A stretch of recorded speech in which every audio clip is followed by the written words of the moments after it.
Good morning students. आज हम लोग गोस्वामी तुलसीदास जी की रचना गीतावली, जो गीतावली शीर्षक से गीतावली से लिया गया है। गीतावली शीर्षक के अंतर्गत हम लोग ये पद पढ़ेंगे। इसका बच्चों आप लोग संदर्भ जो लिखेंगे वो इस प्रकार लिखेंगे कि प्रस्तुत पद महाकवि गोस्वामी तुलसीदास द्वारा रचित काव्य गीतावली से संकलित पाठ्य पुस्तक के गीतावली शीर्षक से उद्धृत है या अवतरित है।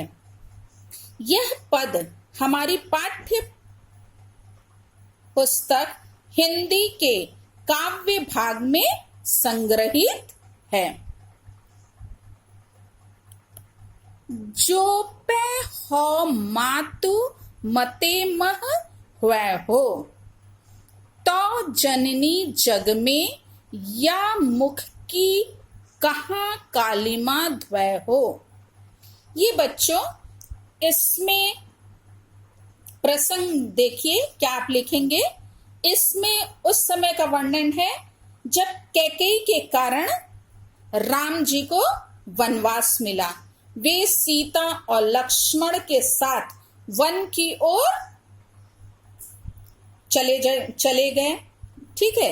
इस घटना के बाद जब वहां पे आप सब जानते हैं कि अयोध्या में उस समय भरत उपस्थित नहीं थे, तो जब वो भरत लौट करके अयोध्या आते हैं तब उन्हें इस सारी घटना क्रम का पता चलता है। जो कुचक्र रचा गया उसका उन्हें पता चलता है। सारी घटनाएं उनकी माता कैकेयी के कुचक्र के कारण घटी, ये जानकर उन्हें अत्यधिक दुख होता और वो उन्हें पश्चाताप हुआ। वे माता कौशल्या के पास गए और निवेदन किया कि इस घटना चक्र में वे किसी प्रकार से भी संबद्ध नहीं है, यानी उस घटना चक्र में उनका कोई भी हाथ नहीं है। उसका इसमें इस पद में उसकी व्याख्या की गई है। देखिए, जौपे हो मातु मते मह हुए हो। यहाँ भरत कह रहे हैं, माता कौशल्या से कहते हैं कि हे माता, यहाँ लिखा है ना, तो जननी, हे माता, इस घटना क्रम में मातु यानी माता, इस घटना क्रम में मते मतलब मत यानी राय, यदि मेरे मह मतलब मेरा तनिक भी क्या हो हाथ रहा हो या मेरी इसमें राय रही हो, तो जग में इस संसार में मुख की कहाँ कालिमा ध्वय। हाँ, इस मुख की कलंक कालिमा कहाँ जाकर धो पाऊंगा। वो कह रहे मतलब इस संसार में अपने मुख की इस कालिमा को मैं कहीं भी धो नहीं पाऊंगा। क्यों हो आजू होत सुचि सपत्नी, सपत्नी यानी शपथ। ये कह रहे हैं कि आजू यानी आज मैं चाहे लाख सौगंध खाऊं, कौन मानिए साची। हाँ, मेरी बात को कौन सच मानेगा, अर्थात मेरी बात को कोई भी सत्य नहीं मानेगा। महिमा मृगी कौन सुकृति की, खलबच बिसिखन बाची। ये कह रहे हैं कि इस संसार में कौन ऐसा पुण्य आत्मा है। सुकृति मतलब अच्छी जो कृति या पुण्य आत्मा वाला व्यक्ति है, जो क्या करेगा, जिसकी महिमा मृगी यानी महिमा रूपी हिरणी जो है, खल बच्च यानी दुष्टों के बच्च यानी वचन रूपी बिसिखन बाची यानी दुष्टों के वचन रूपी बाण से क्या है, बची है। अर्थात कोई भी इस संसार में ऐसा व्यक्ति नहीं है जो कि दुष्टों के बाण से बचा हो। बेसिखन मतलब होता है बच्चों बाण, और बाची मतलब बचा। ठीक है। गही न जाती रसना काहू की। गही, गही यानी पकड़ी। गही मतलब होता है पकड़ी, और रसना मतलब होता है जीभ। यहां ये कह रहे हैं गही न जाती रसना काहू की, किसी की भी जीभ को, जिह्वा को पकड़ा नहीं जा सकता है। कहो जाही जोई सूझे। हाँ, जिसको इसलिए जिसको जैसा सूझता है वो वैसा ही कहे जा रहा है। दीन बंधु करुणा कारुण्य सिंधु बिनु कौन हिये की बूझे। आगे कह रहे हैं भरत जी कि कारुण्य सिंधु यानी करुणा के सागर, दीन बंधु दीनों के जो बंधु हैं उनके बिनु, बिनु मतलब बिना, यानी दीन बंधु राम के बिना कौन हिये की बूझे। कौन मेरे हृदय, हिये मतलब हृदय, हृदय की बात को कौन समझ पाएगा। अर्थात और कोई इस संसार में ऐसा व्यक्ति नहीं है जो मेरी बात को समझ पाए, सिवाय किसके, दीन बंधु और करुणा के सागर श्री राम के अतिरिक्त और कोई इस जग में, संसार में नहीं है जो मेरे हृदय की बात को समझ पाएगा। तुलसी राम वियोग विषम विष विकल नारी नर भारी। आगे तुलसीदास जी कह रहे हैं कि राम के वियोग रूपी विषम, विषम मतलब कठिन, राम के वियोग रूपी कठिन जो है विष से विकल, विकल यानी व्याकुल हो रहे हैं। कौन, नारी नर भारी, सब नर और नारी व्याकुल हो रहे हैं। किससे व्याकुल हो रहे हैं, राम के वियोग रूपी कठिन विष से व्याकुल हो रहे हैं। कौन, नर और नारी व्याकुल हो रहे थे। भरत स्नेह सुधा सींचे सब। उस समय भरत द्वारा स्नेह यानी प्रेम, प्रेम रूपी सुधा, सुधा यानी अमृत से सींचे जाने पर भय ते ही समय सुखारी। सबको क्या हुई, बड़ी सुख की अनुभूति हुई, यानी उनको उस समय शांति मिली। किसको, भरत द्वारा जब वो प्रेम रूपी अमृत से सींचे गए तो उन सबको क्या हुई, भय ते ही समय यानी उसी समय उन्हें सुखारी यानी सुख की अनुभूति, यानी उनको उन सबको बड़ी शांति का अनुभव हुआ। इसमें बच्चों आप काव्यगत सौंदर्य लिखिएगा कि परम शीलवान भरत के अंतर्द्वंद का प्रभावशाली वर्णन तुलसीदास जी ने यहाँ किया। मतलब मन में क्या है, अंतर्द्वंद उनके चल रहा है, अनेक विचार कौंध रहे थे, उसका इन्होंने बहुत सुंदर वर्णन किया है। इसमें भाषा बच्चों ब्रज भाषा है, शांत रस है और छंद जो है गेय पद लिखेगा। इसमें अनुप्रास और रूपक अलंकार का प्रयोग हुआ है।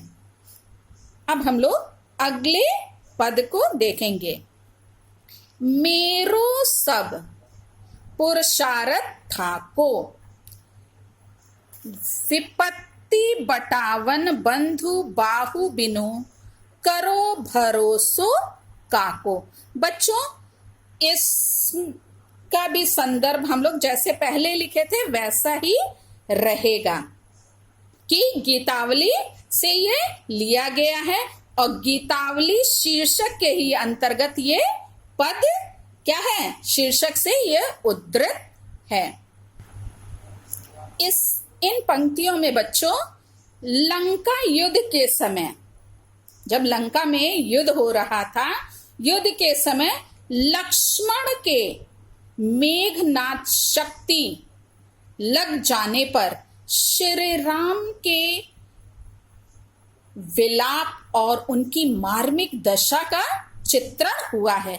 मतलब यहाँ पे उस समय का वर्णन, जब लंका में क्या है, युद्ध के समय ये लक्ष्मण घायल हो जाते हैं, मूर्छित हो जाते हैं, और तब श्री राम जो हैं अपने आप को बहुत अकेला महसूस करते हैं और वो इतने ज्यादा दुखी होते हैं कि वो विलाप भी करने लगते हैं। उसका बहुत सुंदर यहाँ पे तुलसीदास जी ने वर्णन किया है। लिखा है, मेरो सब पुरुषार्थ थाको। यहाँ श्री राम एक सामान्य व्यक्ति के समान विलाप करते हुए उपस्थित जनों के समक्ष, वहां जितने लोग थे उनके सामने वो क्या है, रोने लगते हैं और कहते हैं कि मेरा संपूर्ण पुरुषार्थ क्या हो गया है, थक चुका है। थाको मतलब थक चुका। पुरुषार्थ यानी कि धर्म, अर्थ, काम, मोक्ष, ये पुरुषार्थ गिने जाते हैं। तो ये सारे पुरुषार्थ उनके क्या हो गए हैं, थक चुके हैं। या ये बताना चाह रहे हैं कि वो अपने आप को एकदम कमजोर पा रहे हैं। विपत्ति बटावन बंधु बाहु बिनु करो भरोसो काको। ये कह रहे हैं कि विपत्ति को बांटने वाली बंधु बाहु यानी भाई रूपी भुजा जो है, बिनु करो, उसके बिना, भुजा के बिना यानी लक्ष्मण के बिना, अब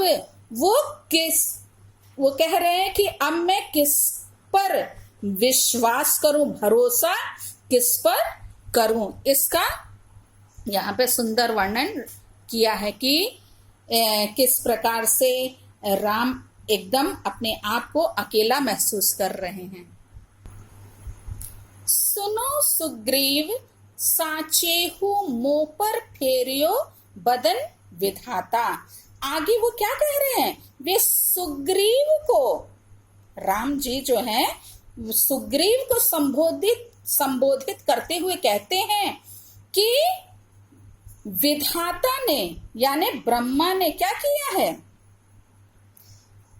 मुंह पर फेरियो बदन, हाँ अपने वदन, वदन यानी मुख, मुख को विधाता ने क्या कर दिया है, फेर लिया है। साचेहु लिखा है, मैं सत्य कहता हूं। साचेहु मतलब मैं सत्य कहता हूं कि विधाता ने क्या किया है, विधाता ने मुंह फेर लिया है। ऐसे समय समर संकट हो, समर मतलब युद्ध, युद्ध के संकट के समय तज्यो लखन सो भ्राता। वो कह रहे हैं कि इसलिए इस विपरीत समय में, जबकि क्या है, युद्ध का संकट उपस्थित है, मैंने क्या किया है, लक्ष्मण जैसे भाई को त्याग, तज्यो यानी त्याग दिया है या खो दिया है। गिरी कानन है शाखा मृग, शाखा मृग बोलते हैं बच्चों बंदर को, वानर को। हो पुनि अनुज संघाती, यहाँ पे कह रहे हैं कि अब क्या होगा, गिरी कानन ज्वैहो शाखा मृग, सब जितने भी वानर हैं वो तो गिरी यानी पर्वत और कानन यानी वन, वन पर्वत और कानन यानी वनों को चले जाएंगे। हो पुनि अनुज संघाती, और मैं अनुज यानी अपने छोटे भाई लक्ष्मण का संघाती यानी साथी बन जाऊंगा। वह है कहा विभीषण की गति।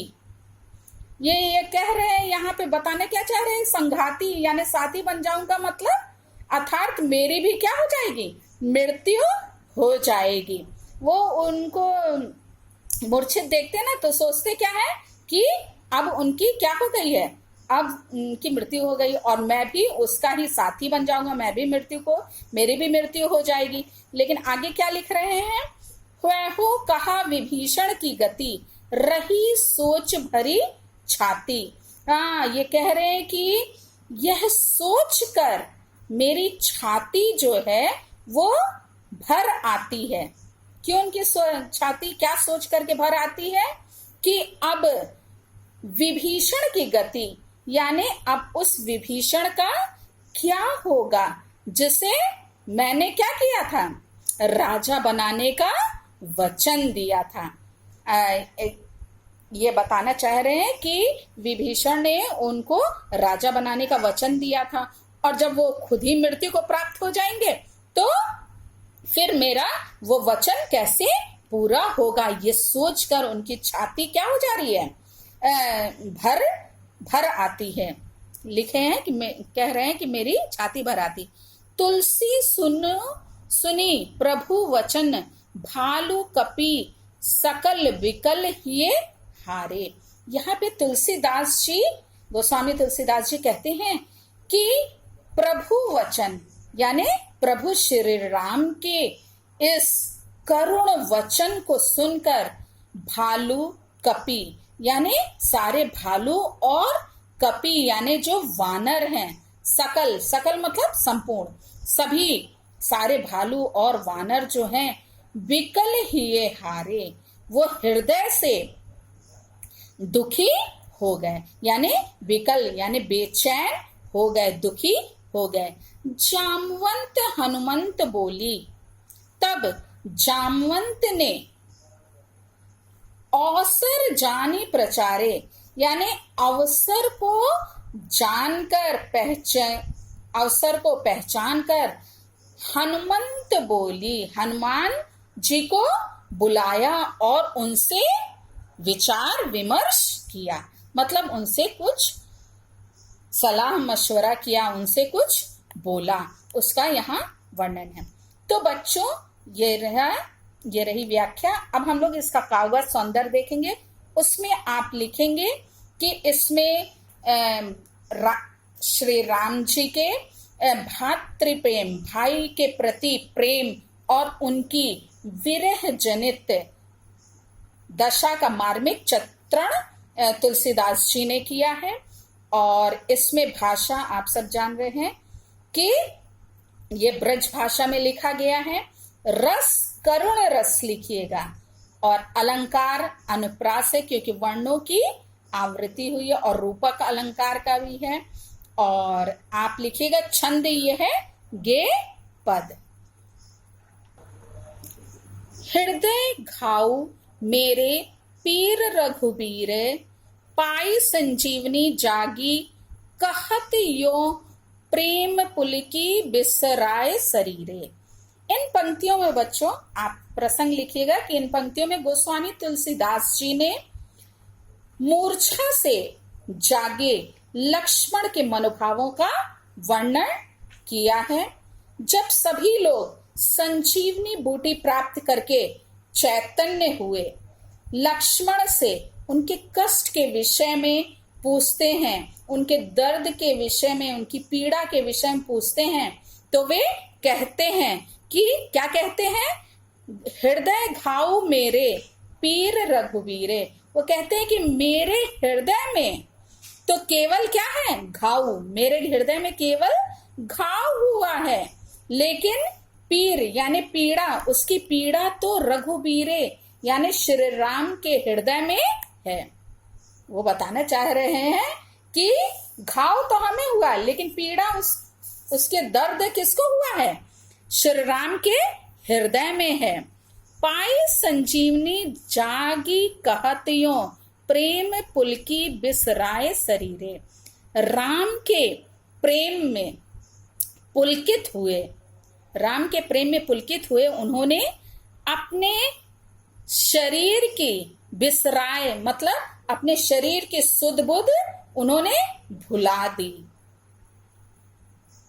जब संजीवनी उन्हें मिली, संजीवनी बूटी उन्हें दिया गया, तो जब जाग गए, और जब जाग गए तो क्या हो गए, राम के प्रेम में पुलकित हुए और उन्होंने अपने शरीर की सुध बुध ही भूल गए। मतलब कि उन्होंने अपने दर्द पीड़ा वो सब वो भूल गए। वे कहते हैं मोहि कहाँ बूझत पुनि पुनि जैसे पाठ अर्थ चर्चा कीले। वो कह रहे हैं कि आप मुझसे क्या पूछते हैं बार बार, पुनि पुनि, पुनि पुनि मतलब बारंबार क्या पूछते हैं, जो पूछना है वो क्या करें, जैसे पाठ अर्थ चर्चा कीरे। जैसे तोते से पाठ के अर्थ, अर्थ यानी अर्थ की चर्चा करना व्यर्थ है। मतलब यह बताना चाह रहे हैं कि जिस प्रकार से तोता जो है उसको जो भी चीज रटा दो तो वो वैसे ही बोलता है, लेकिन उसके अर्थ को नहीं समझता है, उसके अर्थ को वो नहीं बता सकता है। उसी प्रकार से आप लोग मुझसे क्यों बार बार पूछ रहे हैं? जो कुछ भी पूछना है वो किससे पूछिए? राम से पूछिए। शोभा सुख छति लाहु भूप कह केवल कांति मोल हीरे। यहाँ ये कह रहे हैं कि बताना चाह रहे हैं, ये दूसरा दृष्टांत देते हुए लक्ष्मण जी कहते हैं कि हीरे की शोभा, शोभा यानी शोभा, हीरे की शोभा और सुख जो है और क्षति यानी हानि जो है, यानी लाभ और हानि, लाहु यानी लाभ, भूप कह तो किसकी होती है? राजा। भूप मतलब राजा ही जान सकते हैं। केवल कांति मोल हीरे, और हीरे को, हीरा जो है उसको तो केवल अपनी कांति यानी अपनी चमक ही होती है। केवल उसकी कांति ही, किसकी? हीरे की तो अपनी केवल कांति होती है, लेकिन उस हीरे से, हीरे की शोभा जो है और जो सुख है और जो क्षति यानी हानि है और जो लाभ है वो कौन जानता है? केवल राजा को ही उसकी हानि लाभ ये सब पता होता है। मतलब उसी को उसकी ये सब लाभ हानि होती है। यहाँ कह रहे हैं तुलसी सुनी सौमित्र वचन सब धरी न सकत धीरो धीरे। हाँ, तुलसीदास जी कहते हैं कि सौमित्र वचन, सुमित्रा के पुत्र लक्ष्मण की वचन यानी बात को सुनकर सब धरी न सकत धीरो धीरे, यानी उस लक्ष्मण की बात को सुनकर स्वयं जो है धैर्य को धारण नहीं कर पाता। उपमा राम लखन की प्रीति की क्यों दीजे खीरे नीरे। यहाँ पे कह रहे हैं कि राम और लखन यानी लक्ष्मण, राम और लक्ष्मण का प्रीति यानी के प्रेम की, राम और लक्ष्मण का प्रेम इतना प्रगाढ़ है कि उसको जो है खीर नीर यानी दूध और पानी, दूध और पानी के एक रूप होने की उपमा जो है क्यों दीजिए, यानी उसकी उपमा कैसे दी जा सकती है? उसकी उपमा इसलिए नहीं दी जा सकती है क्योंकि आप सब जानते हैं कि दूध और पानी को भी क्या करता है? खट्टा पदार्थ डाल देने से वो फट जाता है और दूध अलग हो जाता है और पानी अलग हो जाता है। किंतु इन दोनों का प्रेम क्या है? वो किसी भी प्रकार से अलग ये लोग नहीं हो सकते हैं, मतलब अलग नहीं किया जा सकता। इसलिए इसके द्वारा इसके द्वारा उदाहरण के द्वारा इनकी उपमा बिल्कुल नहीं दी जा सकती। ये इसमें बताने का ये प्रयास कर रहे हैं कि मतलब कि राम और लक्ष्मण का प्रेम इतना घनिष्ठ है कि उसको दूध और पानी की उपमा भी नहीं दी जा सकती, क्योंकि राम और लक्ष्मण को कभी भी ये अलग अलग वो दोनों नहीं हो सकते हैं। तो आप बच्चों काव्यगत सौंदर्य लिखिएगा कि इसमें श्री राम और लक्ष्मण के घनिष्ठ प्रेम अनन्य प्रेम का सुंदर वर्णन गोस्वामी तुलसीदास जी ने किया है और तोते और हीरे के उदाहरण से कवि ने लक्ष्मण के भातृ प्रेम की महत्ता को और भी अधिक स्पष्ट किया है। फिर दूध और पानी की उपमा को निरर्थक सिद्ध करके कवि ने दोनों भाइयों के प्रेम की घनिष्ठता और दृढ़ता का भी वर्णन किया है। भाषा आप सब जान रहे हैं, ब्रज भाषा है और इसमें आप लिखिएगा कि अलंकार में अनुप्रास अलंकार है, दृष्टांत है, मानवीकरण है और रस संयोग श्रृंगार है और छंद गेय पद है। तो बच्चों इस वीडियो को बहुत ध्यान से 2 बार सुनिएगा, अच्छे से याद हो जाए, क्योंकि आप सब स्टोरी पूरी अच्छे से जानते हैं। इसी से छोटे छोटे क्वेश्चन पूछे जाएंगे। शीर्षक को याद रखिएगा कि ये सारे पद किसमें हैं, गीतावली शीर्षक के अंतर्गत हैं। Thank you.